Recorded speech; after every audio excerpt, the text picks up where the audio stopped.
বাংলাদেশের সাথে দ্বিপাক্ষিক সম্পর্ক জোরদার করতে চায় পাকিস্তান। এটি করা গেলে আঞ্চলিক বাণিজ্যের পরিধি বাড়বে বলে আশা করে দেশটি। সকালে বাংলাদেশ পাকিস্তান যৌথ অর্থনৈতিক কমিশনের আলোচনায় এসব প্রসঙ্গ উঠে আসে।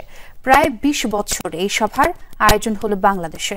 পাকিস্তানের জ্বালানি মন্ত্রী বলেন, বাংলাদেশের পাট পণ্য, ওষুধ ও কৃষি পণ্য আমদানি করার সুযোগ আছে। পাশাপাশি নৌ ও আকাশপথে যোগাযোগ বৃদ্ধি নিয়ে আলোচনা হয়েছে। সভায় বাংলাদেশ প্রতিনিধি দলের নেতৃত্ব দেন অর্থ উপদেষ্টা ডক্টর সালেউদ্দিন আহমেদ। তিনি বলেন, যেসব ইস্যুতে আলোচনা হয়েছে সংশ্লিষ্ট মন্ত্রণালয় এখন সেসব কাজ এগিয়ে নিয়ে যাবে। তবে শেষ পর্যন্ত কয়েকটি সমঝোতা চুক্তি সই হবে তা নির্ধারিত হয়নি। আঞ্চলিক জোট সার্ককে কার্যকর করা নিয়ে আলোচনা হয়েছে। এই সময় পাকিস্তানের জ্বালানি মন্ত্রী বলেন, বাণিজ্যের পরিধি বাড়লে দুই দেশের মানুষের সম্পর্ক মজবুত হবে।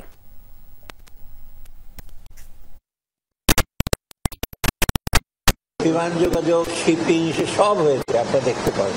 বিমান যোগাযোগ এবং নিটিগ্রিটি আপনার আরো ডিটেল ইস্যু করার জন্য ফোকাল পয়েন্ট থাকবে, যার জন্য মিনিস্ট্রি।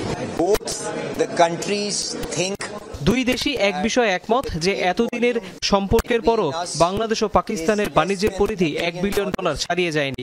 পাট আমাদের আমদানির অন্যতম পণ্য থাকবে। এর পাশাপাশি আরও কিছু কৃষি পণ্য নেওয়া যায় কিনা সেটি নিয়ে ভাবা হয়েছে। বাংলাদেশের ওষুধ আমদানি নিয়ে নতুন করে ভাবছে পাকিস্তান। এর পাশাপাশি বিদ্যুৎ ও জ্বালানি সহযোগিতা নিয়েও আজ আলোচনা হবে। The development of each and every country.